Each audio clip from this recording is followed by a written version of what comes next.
subject নাই আমরা স্কুলে অল সায়েন্স ক গ্রুপ ইংলিশ নাই কষ্ট করে পড়তেছে স্কুলে তো টিচারলে আমরা স্কুলে পড়তে লাগে আছে টিচারলে আমরা কেমনে পড়বে কেমনে এক্সাম দিব এক্সাম তো আইতেছে তো সামনে 10 তারিখ মধ্যে ফেব্রুয়ারি কেমনে এক্সাম দিব আমরা টিচার লাগে আমরা লাগে আজকে আমরা পড়তে অনেক অসুবিধা হয় অনেক কষ্ট জল নাই টিচার নাই আমরা কেমনে পড়বো দিতাম টিচারও আই না স্কুলে 11টা উপরে আই সবসময় আমরা কেমনে পড়বো আমরা 11 ক্লাসে নি আমরা চাই টিচার চাই আমরা আমরা রোড ব্লক করছে সুতরমুরা আয়া দিয়ে গেছে কোশ্চেন একটাও হয়ে গেছে আমরা হাই সেকেন্ডারি স্কুল আমরা হেড মাস্টারও চাই হেড মাস্টারও নাই জলে অনেক সমস্যা আছে স্কুল বাউন্ডারি নাই বাউন্ডারিও নাই জলের মধ্যে টেপ লাগাই দিলে টেপও ভাঙিয়া সব ভাঙিয়ে দিয়ে দেয় সবাই হাই সেকেন্ডারি স্কুলে করছি তবু ক্লাসও নাই ক্লাসে ছোট মোটে আমরা থাকছে ক্লাসও নাই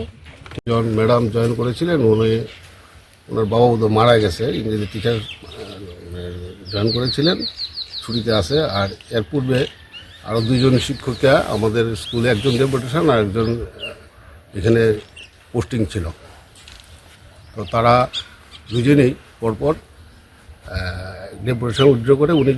তার মাদার স্কুলে জয়েন করেছেন আর আরেকজন ট্রান্সফার হয়েছে এতে সংকটটা আরও একটু ঘনীভূত হয়েছে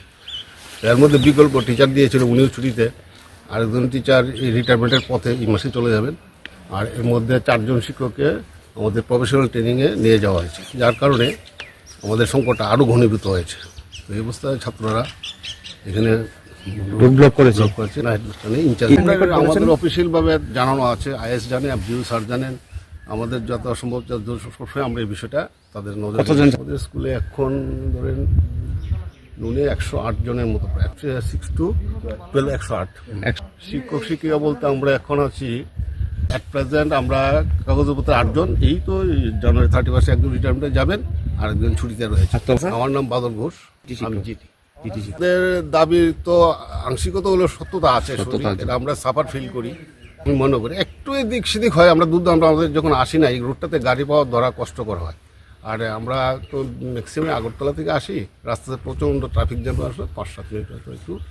দেরি হয় তবে 11টার ভিতরে সবাই ঢুকে পারি আমরা হ্যাঁ আমরা চেষ্টা করি যাতে প্রেয়ার আগে সবাই আসতে